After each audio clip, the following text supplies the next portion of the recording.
Assalamualaikum warahmatullahi wabarakatuh. Perkenalkan, nama saya Febrina Safira dari Prodi Teknologi Hasil Perikanan NIM S10920210038. Saya merupakan salah satu mahasiswa ITBM Balik Diwa Makassar semester 2. Tujuan saya adalah untuk memenuhi tugas final mata kuliah mikrobiologi oleh dosen pembimbing Juliana Swekani SI MPD. Nah, di sini saya akan memperjelaskan materi mengenai mikrobiologi industri. Pengertian mikrobiologi. Mikrobiologi terbagi atas dua, yaitu mikro dan biologi. Mikro adalah kecil, hanya bisa dilihat menggunakan mikroskop. Sedangkan biologi yaitu adalah ilmu yang mempelajari kehidupan tentang organisme hidup, termasuk struktur, fungsi, pertumbuhan, evolusi, persebaran, dan taksonomi. Mikrobiologi industri. Mikrobiologi adalah salah satu cabang ilmu biologi mempelajari makhluk hidup berukuran kecil atau hanya yang dapat dilihat mikroskop yang digunakan untuk industri. Industri memproduksi bahan pangan, obat-obatan, bahan setengah jadi, aditif, pewarna, plastik dalam suatu skala besar atau kecil. Mikrobiologi mencakup bakteri, fungsi, alga, protozoa, archaea, dan virus. Definisi mikrobiologi industri. Mikrobiologi industri merupakan salah satu cabang mikrobiologi yang mengkaji pemanfaatan mikroorganisme untuk menghasilkan produk-produk. Bagian A, bahan yang dapat dikonsumsi langsung, bahan pangan. Bagian B, setengah jadi yang harus dicampurkan dengan bahan lainnya agar dapat dikonsumsi. Bagian C, bahan-bahan obat-obatan, vaksin, antibiotik, vitamin, pewarna makanan, penyedap makanan, enzim, dan lain-lain. D, bahan kimia, etanol, pewarna pakaian, dan cat, plastik biodegradables, dan yang lain-lain. Kenapa menggunakan mikroorganisme untuk memproduksi? 1. Mikroorganisme adalah makhluk hidup. 2. Melakukan metabolisme. Ketiga, mikroorganisme memerlukan makanan substrat. 4. Hasil metabolisme adalah produk yang akan digunakan sebagai bahan-bahan yang diperlukan oleh manusia. Contoh menggunakan mikroorganisme yaitu 2CH6H10O5N tambah NH2O menjadi NC12H22O11. Amilum atau pati dengan bantuan enzim amilase. Amilase dirubah menjadi maltosa melalui reaksi hidrolis enzimatis. Kedua, C12H22O11 tambah H2O menjadi 2C6H12O6. Maltosa dengan bantuan enzim maltase dirubah menjadi. Ketiga, C6H12O6 menjadi 2C2H5OH tambah CO2. 4. Glukosa dioksidasi menjadi alkohol. Kelima, enzim amilase, maltase, dan oksidase dapat dihasilkan oleh sel. Diagram alir berproses alkohol dari aluminium menggunakan sel ragi. Aluminium pati, sel ragi, enzim. Kondisi di pertumbuhan pH 0,2 T, kadar aluminium, vitamin D, mineral. Metabolisme dalam sel mikroorganisme. Alkohol dikeluarkan dari sel melalui dinding sel atau metabolit sekunder sel baru. Biomiosa atau metabolisme primer. Sejarah perkembangan mikroorganisme. Era Robert Hooke dan Anthony van Leeuwenhoek dari 1635 sampai 1703. Orang pertama kali melihat bakteri adalah Anthony van Leeuwenhoek 1632 sampai 1723. Seorang pembuat mikroskop amatir kebangsaan Belanda pada tahun 1684, Van Leeuwen menggunakan mikroskop yang sangat kecil karyanya sendiri untuk mengamati berbagai mikroorganisme dalam bahan alam. Leos Patoner dikenal oleh luas karena berhasil menumbangkan teori Genotion Septenia organisme hidup menjadi begitu saja. Percobaan Pasteur menggunakan kaldu yang dilestarikan dan labu leher angsa kebuktikan tentang adanya mikroorganisme. Era Ruben Koch, sejarah abad ke-16, telah diketahui bahwa ada suatu agen penyebab penyakit yang dapat menularkan penyakit. Setelah menemukannya, kepercayaan bahwa mikroorganisme adalah agen yang dimaksud namun belum pernah ada bukti. Ruben Koch pada tahun 1842 sampai 1910, seorang dokter kebangsaan Jerman, adalah orang pertama yang menemukan konsep hubungan antara penyakit menular dan mikroorganisme dengan menyertai bukti eksperimental. Konsep yang dikemukakan oleh Koch dikenal sebagai postulat Koch yang kini menjadi standar emas penentuan penyakit menular. Era mikrobiologi umum.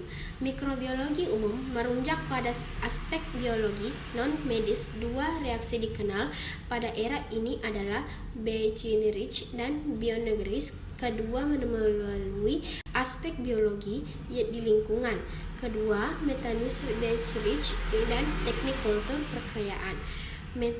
Martinus Beijerinch 1851 sampai 1931 adalah profesor kebangsaan Belanda yang dikontribusi besar terhadap teknik kultur perkayaan. Pada teknik ini mikroorganisme disosialisasi dari alam dan kultur murni berbagai mikroorganisme air dan tanah yang pertama kalinya alfian. Sergei Vinogradski dan konsep chemolithography.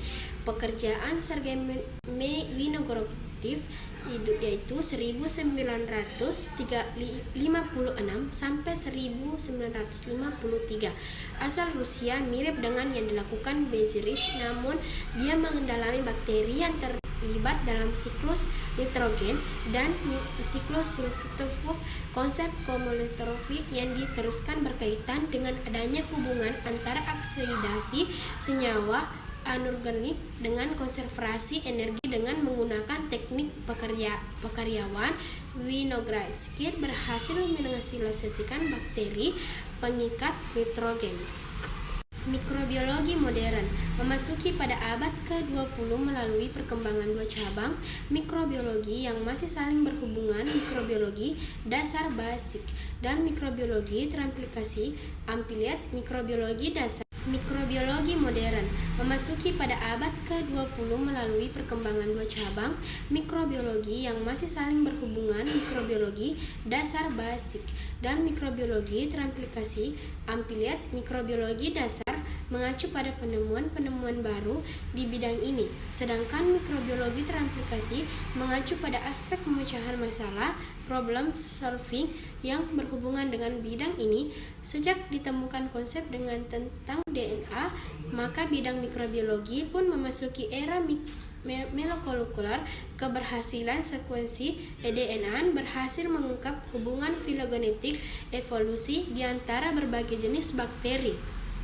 Bioteknologi dan mikrobiologi industri. Sifat bioteknologi dan mikrobiologi industri. Ada banyak definisi bioteknologi. Salah satu terluas adalah satu dinyatakan pada konferensi PBB mengenai keanekaragaman hayati, juga disebut juga KTT Bumi, dalam pertemuan diadakan di Rio de Janeiro, Brasil pada 1900, yang menggunakan sistem biologi organisme hidup atau turunannya untuk membuat atau memodifikasikan produk atau proses untuk menggunakan khusus. Banyak contoh yang muncul dari makhluk hidup yang digunakan untuk membuat atau memodifikasikan produk. Beberapa diantaranya adalah menggunakan mikroorganisme untuk Antibiotik penelitian atau didefinisikan sebagai studi tentang industri skala besar yang berorientasikan kepada keuntungan menggunakan mikroorganisme sebagai produk. Mikrobiologi industri dapat didefinisikan sebagai studi tentang industri skala besar yang berorientasi kepada keuntungan menggunakan mikroorganisme sebagai produk langsung atau sebagai bahan kuantitatif dalam pembuatan produk lain. Jadi, ragi dapat dihasilkan untuk konsumsi sebagai makanan untuk manusia atau sebagai produk sebagai bahan ternak atau untuk digunakan dalam pembuatan roti. Produk mikroorganisme itu sendiri, etanol, juga dapat dikonsumsi dalam bentuk minuman beralkohol atau digunakan dalam pembuatan parfum, farmasi, dan lain-lain. Mikroorganisme industri jelas merupakan cabang dari bioteknologi dan meliputi aspek-aspek tradisional dalam asal nuklear. Produk bioteknologi adalah sel dan produk ekstraseluler, ragi seluler mikroorganisme, pekan dengan pangan. Pemisahan produk ekstraseluler yaitu etanol dan industri, sedangkan produk intraseluler yaitu sel biomasa dan rekan. Karakteristik produk mikrobiologi sering dibagi menjadi subdisiplin ilmu seperti medisal, mikrobiologi lingkungan, mikrobiologi pangan, dan mikrobiologi industri. Batas-batas antara subdivisi biasanya tidak jelas dan dibuat hanya untuk kenyamanan.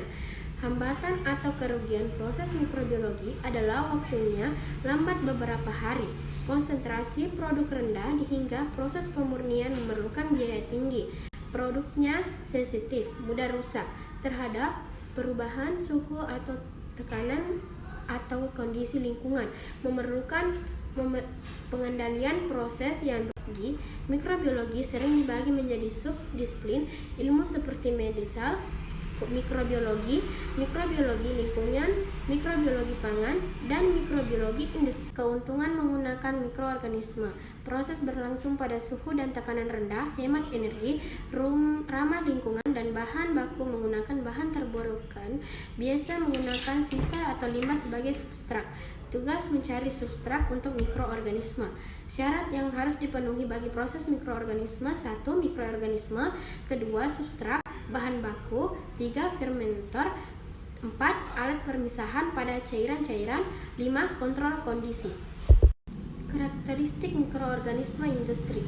Mikroorganisme yang akan digunakan untuk industri harus mempunyai karakteristik tertentu, yaitu stabil. Mikroorganisme harus stabil, artinya apabila tumbuhkan di dalam kondisi yang terkendali dalam menghasilkan suatu produk yang tetap sama stabilitas berhubung dengan perubahan sifat genetik. Produktivitas tinggi. Murni mikroorganisme yang bukan kultur, murni menghasilkan produk campuran dengan kemungkinan banyak produk sampingan yang tidak diinginkan. Oleh karena itu, seharusnya mikroorganisme yang digunakan dalam industri harus kultur murni hasil dari proses isolasi, hikmatisasi, dan stabilisasi, tidak patogen, karena kekhawatiran dapat menyebabkan penyakit baik pada manusia atau hewan. Unggul, produktivitas tinggi. Sekian, itulah tadi tugas final dari saya. Apabila ada kesalahan kata, mohon dimaafkan. Wabillahi taufiq wal hidayah. Wassalamualaikum warahmatullahi wabarakatuh.